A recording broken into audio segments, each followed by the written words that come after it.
It's time for FTV News with your anchors and the entire FTV News team.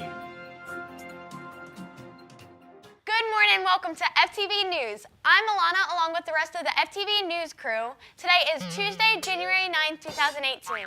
We have two dances to discuss today.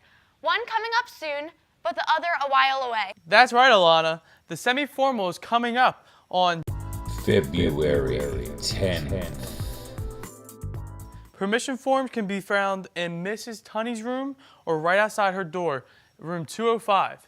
Right now, many may not be thinking about prom, but there are many non-profit organizations for high school students attending prom. They have collected over 1,000 gown donations, as well as shoes, jewelry, purses, accessories from many local businesses and individuals. The annual event will be held on Saturday, January 27th. Local high school students are invited to shop there for everything they need for just a fraction of the cost. Gowns will be sold from $10 to $50. The future is bright and the class of 2020 are selling shirts and hoodies to promote it. Here is what they look like. See Miss Tunney for more information. If you are a part of class of 2020, this is the shirt for you. And now let us head over to a story about leafy greens. If you like romaine lettuce, stay away from it, or at least until U.S. health officials get to the bottom of an outbreak of E. coli infections, Consumer Reports advocates.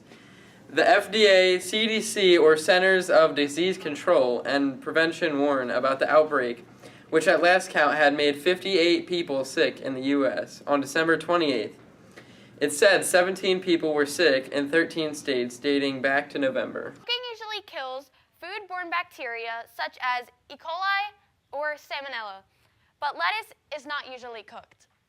Even though we can't say with 100% certainty that romaine lettuce is the cause of E. coli outbreaks in the USA, greater degree of caution is appropriate given that romaine lettuce is always consumed raw, almost. So for now, skip the romaine and eat the iceberg. Speaking of food, recently the culinary class had a visit from the Army. Quiera has more. When you first enlist, generally speaking, your first contract will be about roughly 3 to 6 years. All right, so if you come in as a culinary specialist, you do 3 to 6 years, and if you no longer wish to continue with military service, you can come out of the service, and then you will go back to being a regular civilian, right? So with that, you're coming out with 3 to 6 years worth of skills, knowledge, of on-the-job training. So now you can take all of that you have learned within that 3 to 6 years, and you can use it as a stepping stone to get to where you want to be in your career as a food service personnel. So you have all this wonderful, beautiful experience, and now you can take that and you can improve on it outside of the military. Okay, as a culinary specialist, coming in, you would learn the basics of everything. If you want to cater to pastry, you can branch off into pastry later on, or you can branch off into just cooking only later on, or you can do a combination of both. Does military offer that culinary school may not? Training, absolutely, definitely training. Now, the military works hand in hand and they try to stay on par with the civilian sector. So a lot of the things in the civilian sector, the military will have, but the difference is that training, that discipline. The skills portion of being a culinary specialist as compared to a chef is the same. Well, the winter sure showed itself to the nation, and the Northeast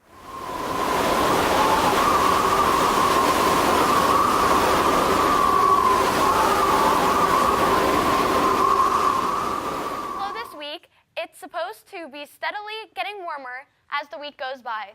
Rescheduled trials from Thursday and Friday were scheduled for after school.